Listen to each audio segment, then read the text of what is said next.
Her conversation with Zoe ended by the vagina saga. Time ticked by slowly. As it did, Sophia felt her soul die.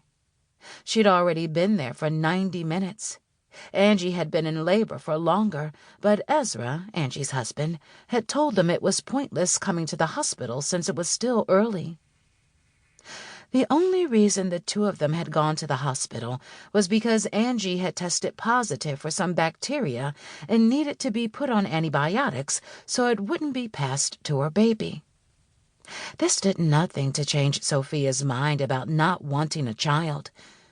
In any case, Charlene had decided not to take Ezra's advice. She'd wanted to come to the hospital immediately. She'd demanded Sophia and Zoe go too. Sophia had wanted to say something about it, but then she'd seen Charlene's expression. Her mother was terrified. To be fair, terror was the state Charlene lived in since her husband's death. Sophia sympathized. It was scary to build an entire life around someone, then have to live it when they were no longer there. But she wouldn't coddle her mother. She wasn't Angie, who soaked up everyone's emotions as if she were a wet sponge, cleaning up their messes in the process. Nor was she Zoe, who would do whatever she wanted to, regardless of the people around her. Yes, Sophia felt for her mother. She also needed Charlene to get her act together. But after 5 years of dealing with her mother's terror, Sophia knew when to pick her battles. This was not one of them.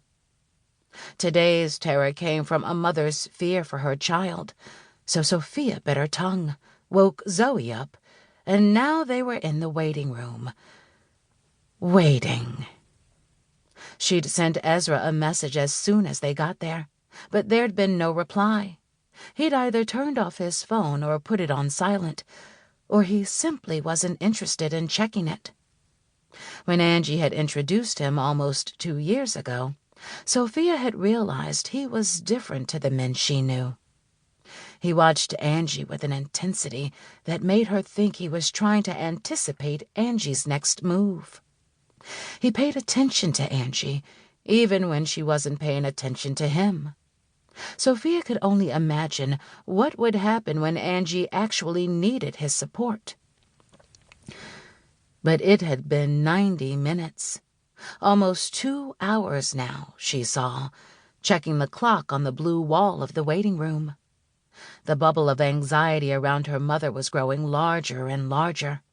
Charlene needed an update, and Sophia needed to get out of there before she got trapped in the bubble. Not because she would feel the anxiety, but because she nearly always popped the bubble. Her mother didn't need that today. She stood. "Where are you going?" Zoe asked. Charlene's gaze rose with her. It was curiously blank. "I thought I'd try to find some news," Sophia told Zoe. "I'll come with you." "No," she said immediately. Zoe's eyes widened. "Sorry, Zoe. It'll be easier if I do this myself." "Okay." Zoe's voice was breathy. It was the tone she used when she was hurt, but didn't want to show it. Sophia softened. "Can I bring back something for you?" she asked, wanting to make it better. "Chips? Chocolate?" When Zoe didn't look up, Sophia lowered her voice. "Both?" There was a long pause before Zoe looked at her. "Lightly salted chips, fruit and nut chocolate, and something to drink." "Of course," Sophia said with a smile. She turned to her mother. "And you, Mom?" "A water, please." Sophia nodded, her smile disappearing as she walked away from her family. She felt hollow and full at the same time. The hollowness was because these events made her remember her father.